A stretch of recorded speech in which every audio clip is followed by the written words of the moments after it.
On this episode, we traveled to Paris to talk with an advocate about the rights of pedestrians. Then we look at the Velib public bicycle system in Paris. Stay tuned.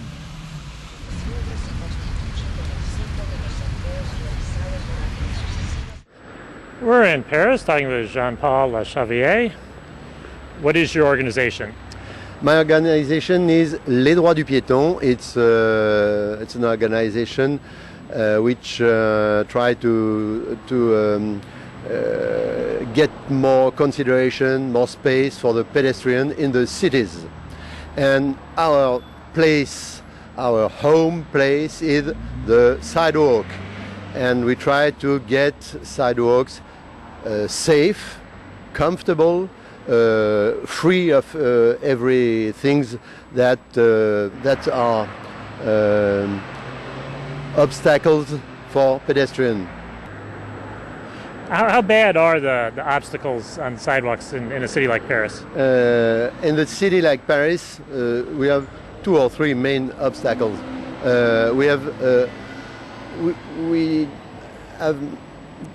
bikes and motorbikes which find better the sidewalk to circulate, and they are a danger and a source of uncomfort for the pedestrians.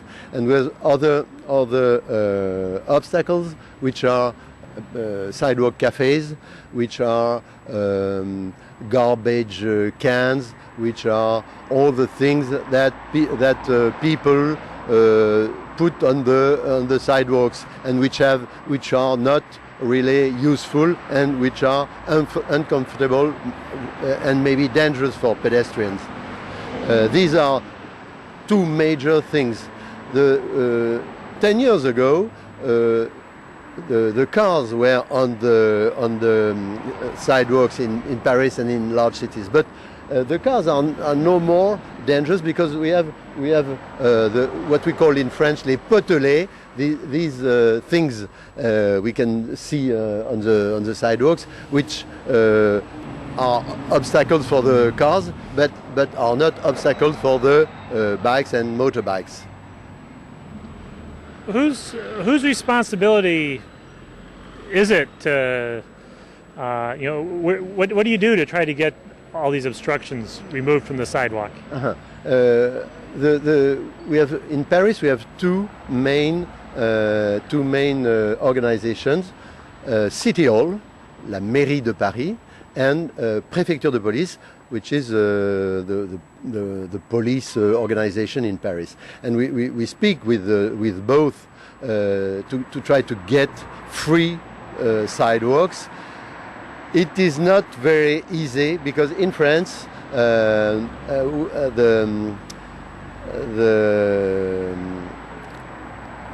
giving fines is not popular, and political people try to get low rate of fine because it's not a popular thing to give fine to the people, to the bikes, motorbikes, or to the cafe or other things that which are illegal on the pavement, but which are frequent in Paris. What's the situation like in other French cities? It's not better. It's not better. Our organization is present in main French cities, but we can find in all the cities because of the difficulty of the traffic on the road. We find bikes and motorbikes on the sidewalks, and we also find very small or very dirty sidewalks, and all type of things which are obstacles for the pedestrians. So in France, the situation for the pedestrians is not very good. We try to get it better, but it's a hard thing to do. In terms of safety issues, how many pedestrian fatalities and casualties do you have in a typical year in a city like Paris? In a city like Paris, we have around 20 pedestrians killed every year. And these 20 pedestrians are nearly the half of the all people killed in crashes in Paris. In all France, we have about 600 pedestrians killed every year in a typical year.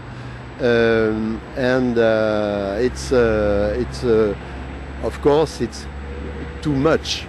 But I insist on the figure. In Paris, the half of the people killed are pedestrians in the crashes. What's traffic like in Paris? What's it like for a pedestrian trying to get across the street? Is it easy, difficult? Well, to cross the road, it's not. There are places difficult. There are places very easy. You can. It's not. It's one of our issues, but it's not the main issue. Cross the road, as you can see here, you have a special. We say a passage piéton path for pedestrians. It's not that difficult to cross, but it's all the time a little bit dangerous. And you find your organization spends a lot of time working on safety, or are you more concerned with the sidewalk environment so that pedestrians have a pleasant, convenient way to get around? We are concerned with road safety, but larger organizations are also concerned, and they are pretty efficient in France. So our main goal is sidewalks, comfort, and safety for pedestrians. We try to make. We would like to make the walking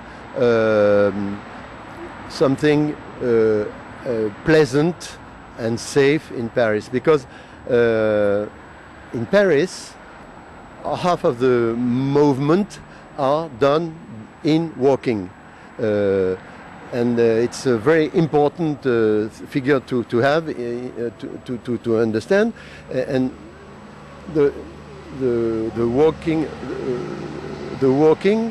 must expand in Paris as an alternative for all the other ways of movement.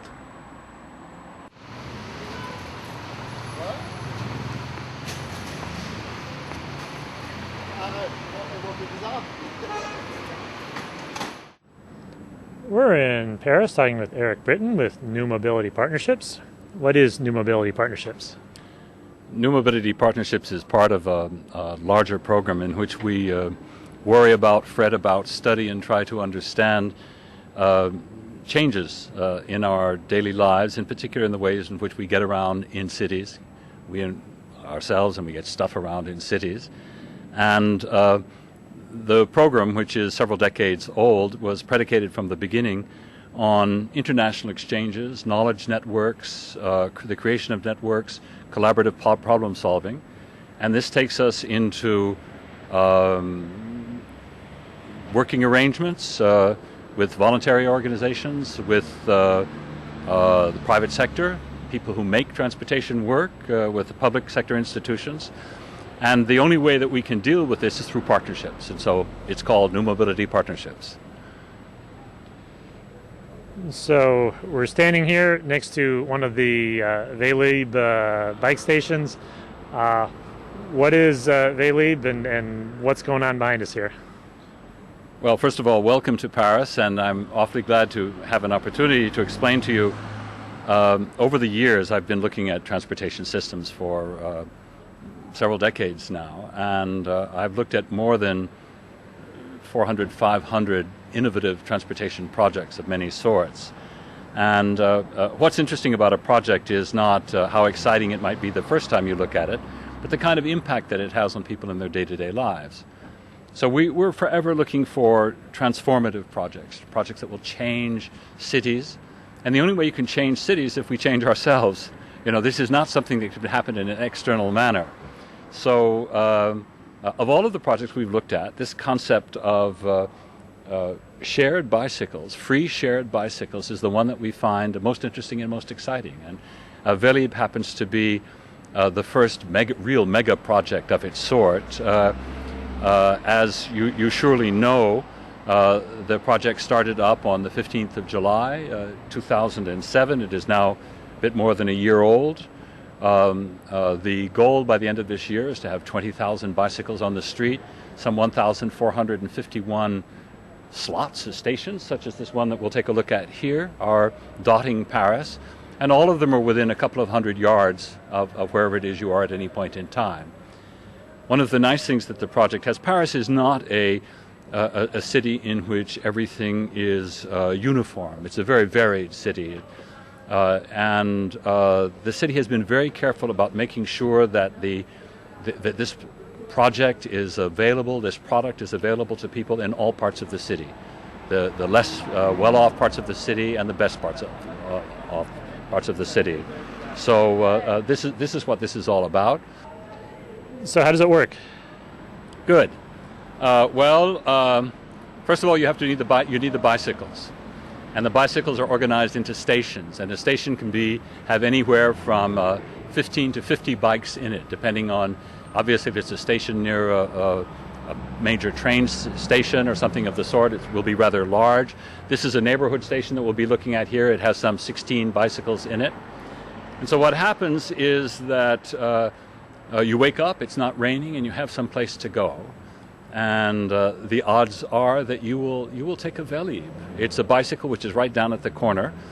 Paris is a rather flat city, which is nice, and so it's easy to cycle. May I show you how it works?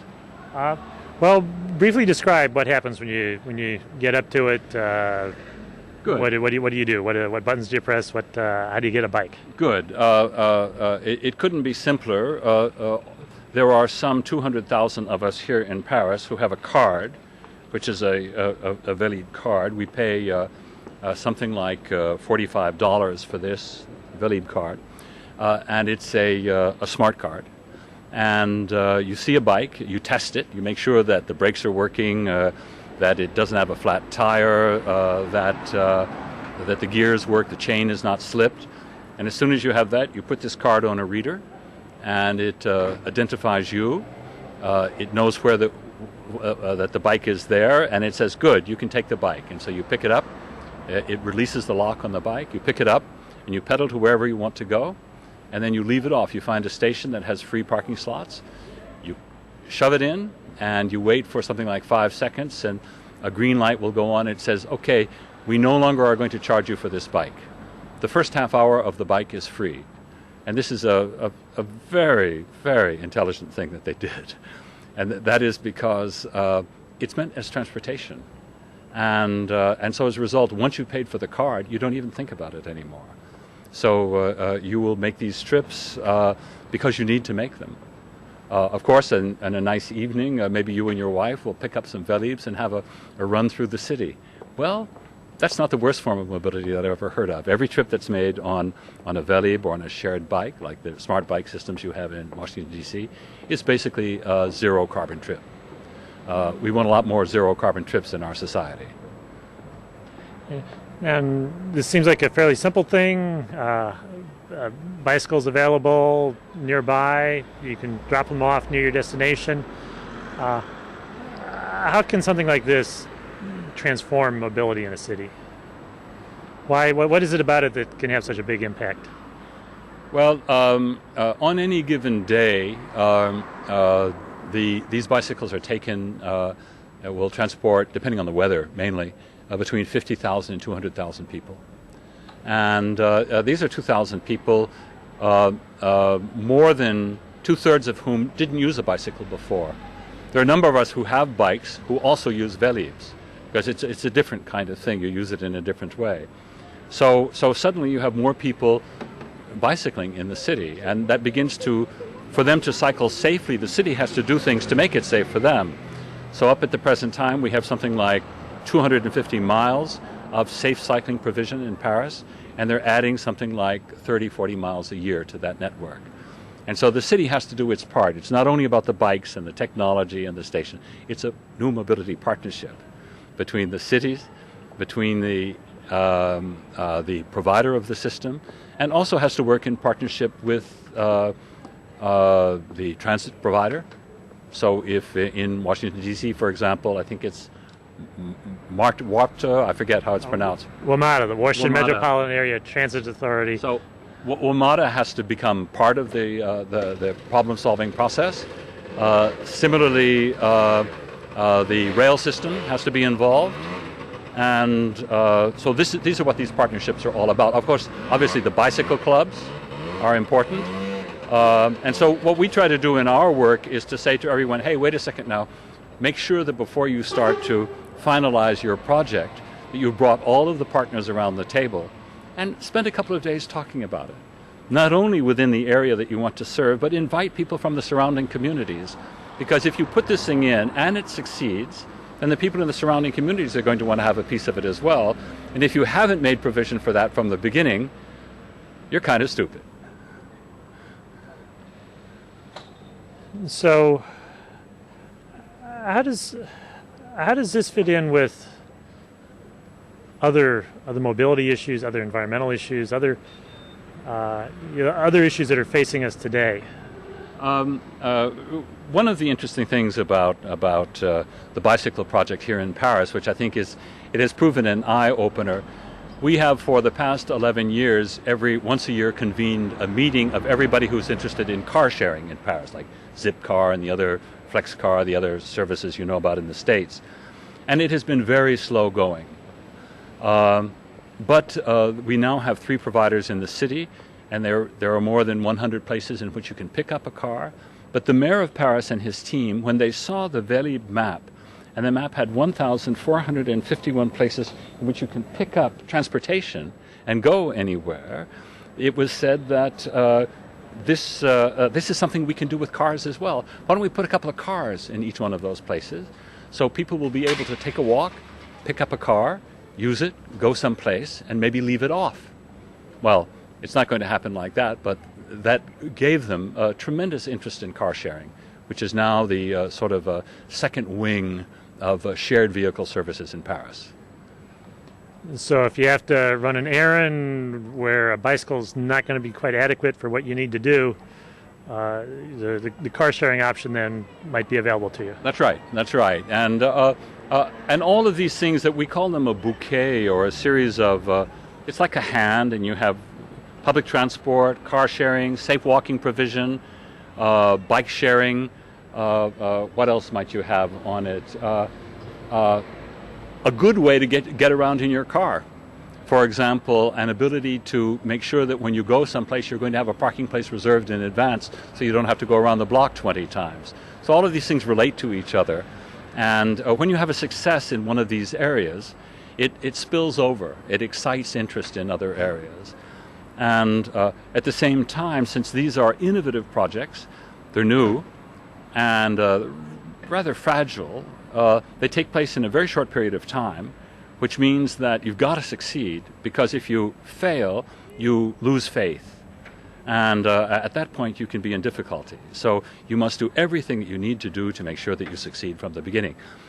One of the things that they've done that's been so wise here in Paris was that they geared up the system so that on opening day, bingo, bang, 100% throughput on the system. There was no sort of gradual wind up to it. They were ready to go on day one. And they had prepared all of the marketing materials well in advance. They had sold the cards. They had people coming online. And so everybody was waiting for it. And they started to use it from day one. When did you realize how transformative bicycle sharing could be? What was that moment of inspiration that you realized this could be something big? I think that probably the first step in the transformative aspect of it, when I I saw the way people came together in stations and that they would talk to each other. This is not a city in which people talk to each other necessarily. It's not this is not the kind of social contact that normally takes place. So you began to see around each of these stations, you would see groups of people talking about it. And then whenever anybody comes to pick up a bike, for example, there's always someone there to help him. So this is one part of the transformation. Another part of the transformation is you suddenly have hundreds of thousands of people who are seeing the city in a different way. So you can't change the cities unless we first change our minds. And so this is a wonderful way of changing hundreds of thousands of minds. There's another advantage here, a transformative advantage, that sometimes, because most of us, all of us really are resistant to change, we don't really want to change, even if we're suffering miserably. And there is a sort of some insidious things that are rather nice about the Velib. For example, to create a station like this, you have to remove on-street parking. Now, normally, removing on-street parking creates a lot of conflict because people are saying, I've got a store that's near there, I'm not going to have people who are going to be able to come to the store. And now they say, but people will come now by Velib. So my restaurant, my store, etc., has an extended area of clients who will be able to come to us. So there has been a suppression of something like between 6,000 and 7,000 parking places since the Velib was put into service 15 months ago. So these are aspects of the transformation of it. Also, as I say, success is important, and as projects like Velib succeeds, it creates a constituency for change that didn't exist before. So people that have seen change work and are willing to give change a try then. Yes, yeah, and in fact, the reason that I chose to look at issues around transportation and mobility when I first started working as a professional in the late 1960s was simply because I thought of all of the problems of contemporary society, globalization, warming, climate modification, disaffected youth, problems of drugs, aging population, an educational system that's falling apart, public health that doesn't work. Of all of the mega issues of contemporary society, the mobility issue was the easiest one for us to deal with. And Velib shows how this can be confronted on what seems to be a very modest scale, but you know that there are thousands of cities today around the world that are looking into doing just this because it succeeded. Thousands. We get dozens of requests a week about it, and we're neither the supplier nor the city. Having seen what it took to put one in place and make it successful, one of these other cities rushing into it, what should they do to maybe slow down and think and make sure that they do it right when they put it in their city? Well, I think that probably one of the best things they can do is to sit down with their families and to sit down with their friends and talk about what the whole thing is really all about. What do they want for their city? There is a tendency too much to focus on the bicycles, on the fact that they want to have some ribbon cutting, that they want to have a bunch of stations and a bunch of cycles, and then they too will be a blue chip transportation city. It doesn't work like that. Probably the biggest deficiency of almost every less than excellent transportation or public bike project that we've seen around the world is that they thought they started talking about answers before they had even asked the questions. And they asked the questions and looked for the answers within too small a group, too small a community. And so, for example, in Washington, where you have your nice little startup project with Clear Channel and the city of Washington, the question that needs to be asked from the beginning is, well, if we do this project, what's going to happen next? And so you need to have a game plan step by step, just like if you're going to play chess, you need to be able to think in terms of at least 4 or 5 or 6 or 7 moves in advance. This rarely is done in this field, and we would like to try to encourage it and make that happen.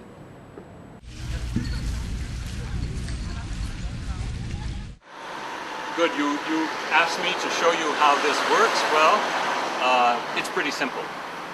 We all have this pass, and you come in and you take a look at the bicycle. You check the chain, make sure that's okay. Lift up the seat, whip it, check the brakes, kick the tires. You're safe. The bicycle is going to work.